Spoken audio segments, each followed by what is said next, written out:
ایک اور جگہ بھی کوٹ کی تھی، اور آپ کے لیے حیرت کا باعث ہوگا کہ صرف ذیابین جو اشرف بھاٹی کی دوائی، اس کے علاوہ انہوں نے کوئی دوائی استعمال نہیں کی، اپنے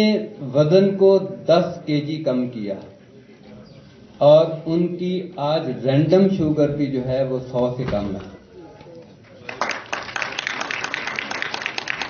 فطرت انسان کو کیا سکھاتی ہے؟ فطرت انسان کو یہ سکھاتی ہے لقد خلقنا الانسان فی کبد، ہم نے انسان کو مشقت کرنے والا پیدا کیا ہے، اور جو شخص مشقت چھوڑ دیتا ہے، دوستو ہم لوگوں نے بہت سے آلات ایسے ایجاد کیے کہ ہم بیشتر مشقت سے بچ سکیں، اور جو لوگ بچنے کی کوشش کرتے رہے صبح صبح مشقت پہ لگے ہوتے ہیں اور دوسروں کو درس دے رہے ہوتے ہیں مشقت کی۔ آج میڈیکل سائنس کہتی ہے کہ آپ کو کم از کم اتنے کیلوری صبح صبح ضرور برن آؤٹ کرنے ہیں۔ ہم نے دیکھا کہ جب ہم فطرت سے بھاگے ہیں اور ہم نے اپنی نیند کو کم کیا ہے، بڑی واضح طور پر مفتی صاحب نے بڑی اچھی بات فرمائی، اور میں اسی کو سیکنڈ کرتا ہوں، قم اللیل الا قلیلا نصفہ او انقص منہ قلیلا کے بعد فرمایا وَأَوْزِدْ عَلَيْهِ، اور مفسرین کہتے ہیں کہ یہ 1/3 بنتا ہے 24 گھنٹے کا، اور یہ 8 گھنٹے کی نیند بنتی ہے، اور خواہ اسے کیلولا کے ساتھ ملا کے کر لیں یا اسے ویسے کر لیں۔ اور فزیالوجی کیا کہتی ہے؟ ہم نے تو خیر پیولیو کی فزیالوجی پڑھی تھی، جب جامعہ طبیہ اسلامیہ میں ہم نے فزیالوجی پڑھی تو ہمیں ڈاکٹر راجر صاحب نے کہا کہ میں آپ کو ایک رشین سائنٹسٹ کی فزیالوجی کے اوپر لگاتا ہوں۔ تو پیولیو کی فزیالوجی جب ہم نے پڑھی تھی تو اس میں جو بتایا گیا تھا، آج یورپین فزیالوجی بھی وہی بتاتی ہے، اور قرآن مجید نے بہت پہلے اس کا اظہار کر دیا۔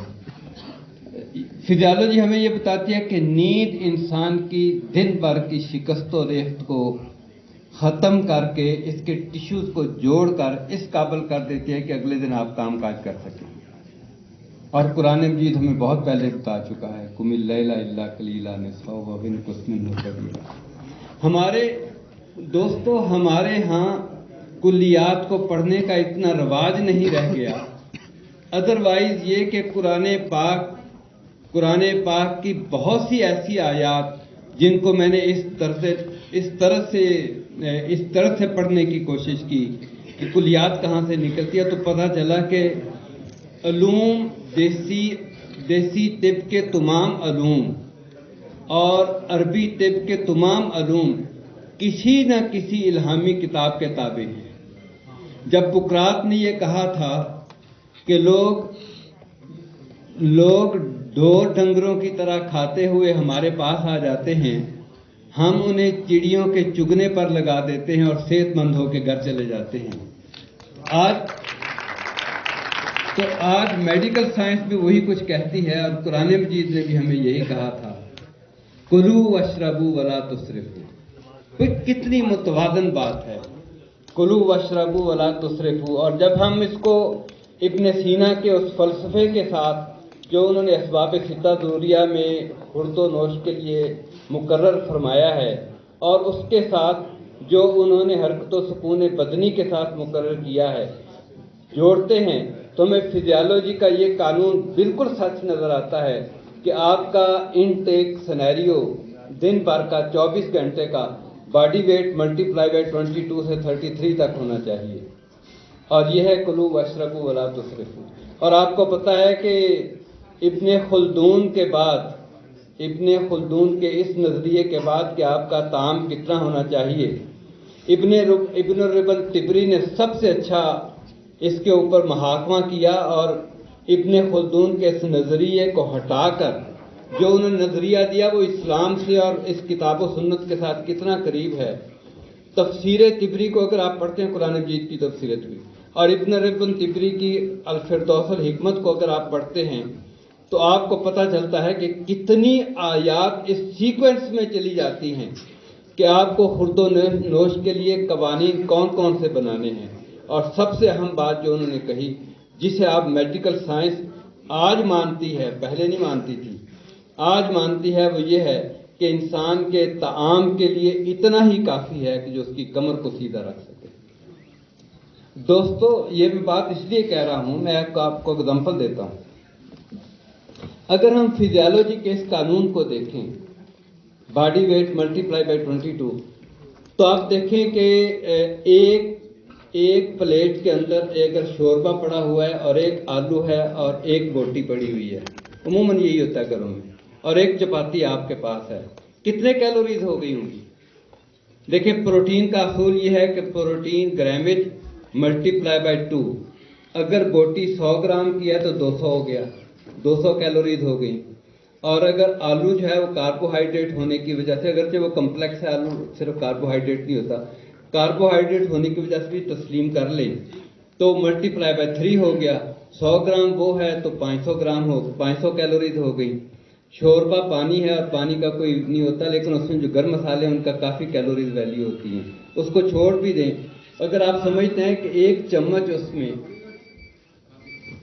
دوستوں سے گزارش ہے کہ اسٹیج پر تشریف نہ لائیں، آپ تصویر بعد میں آپ کو موقع دیا جائے گا، آپ منصور صاحب کا خطاب کو خراب نہ کیجیے۔ بہت شکریہ۔ اگر آپ فرض کریں کہ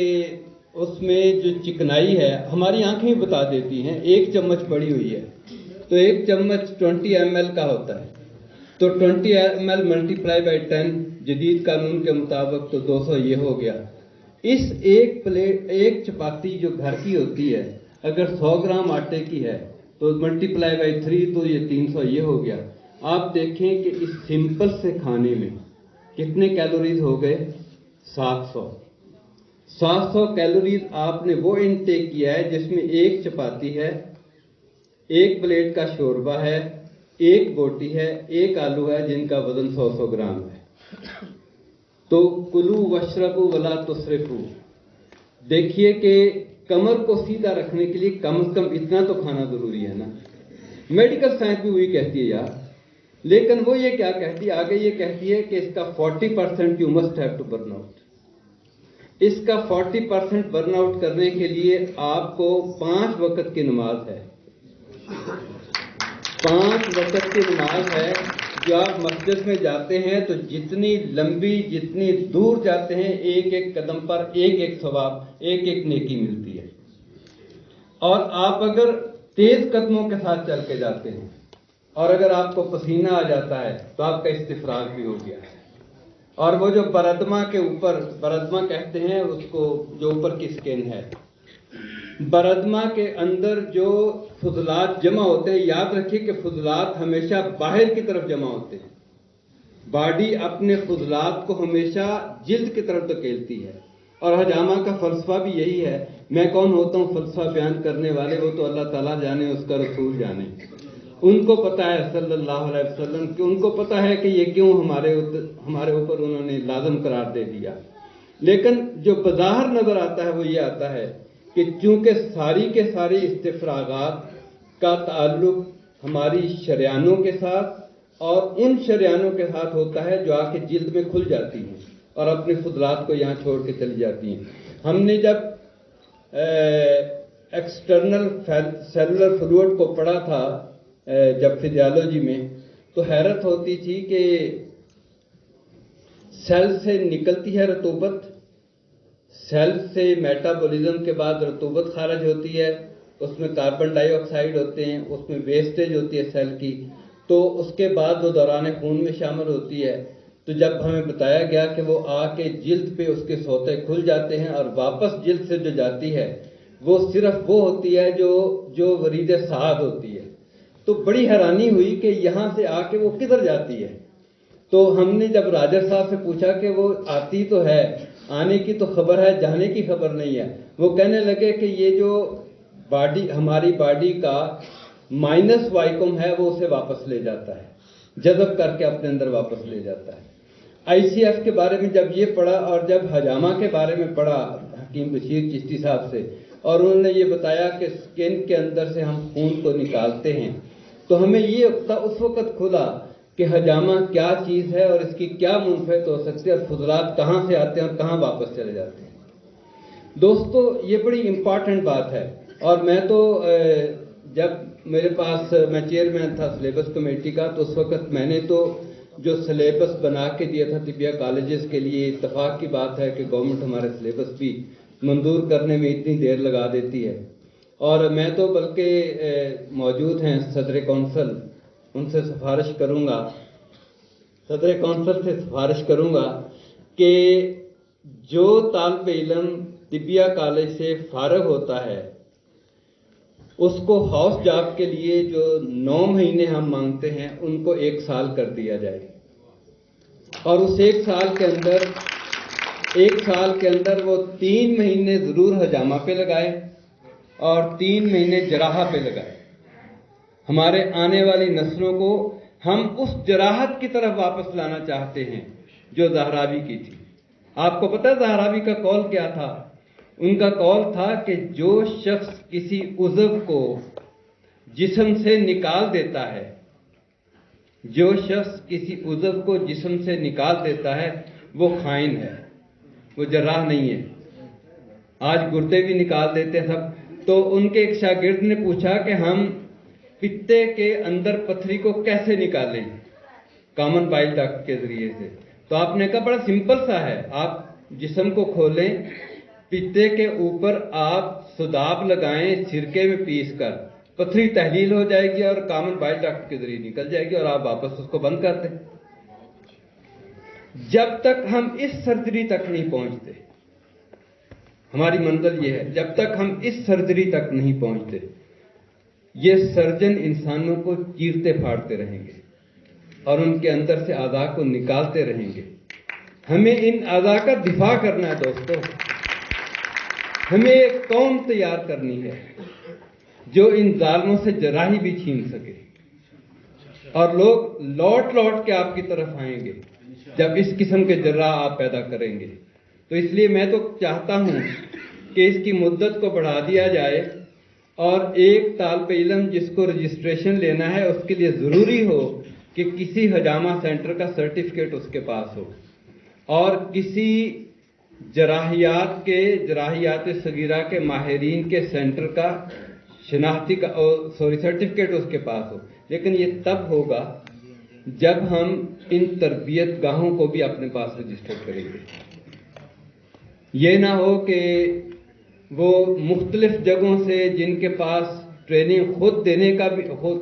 ٹریننگ لینے کی صلاحیت بھی نہ ہو، وہ ٹریننگ دیتے جائیں۔ تو اس لیے ان ٹریننگ سینٹرز کو بھی رجسٹر کرنا پڑے گا اور پھر ٹرینیز کو بھی رجسٹر کرنا پڑے گا۔ میری کچھ سفارشات ہیں نیشنل کونسل فار طب کے آئندہ اجلاس میں انشاءاللہ میں پیش کروں گا۔ تو یہ دوستو میں بتا یہ رہا تھا کہ ہم القانون فی الطب کو جب پڑھتے ہیں، اور ہم جب کلیات زہراوی کو پڑھتے ہیں، اور جب ہم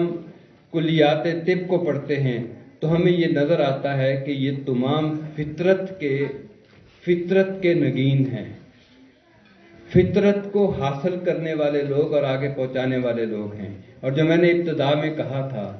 کہ علوم کی ترقی ہمیشہ دائروں میں ہوتی ہے، اور ہر دائرے کا ایک مرکز ہوتا ہے، اور علوم کا مرکز ہمیشہ فطرت ہوتی ہے،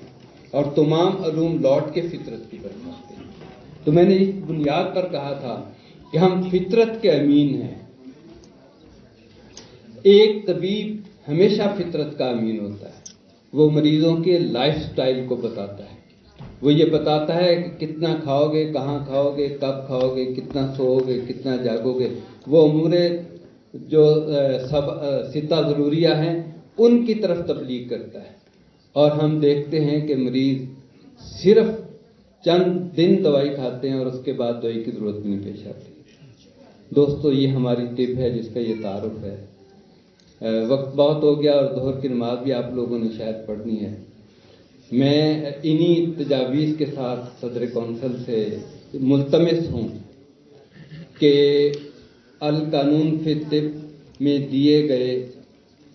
جو بھی علوم ہیں ان کی احیاء کے لیے ہمیں کم از کم کچھ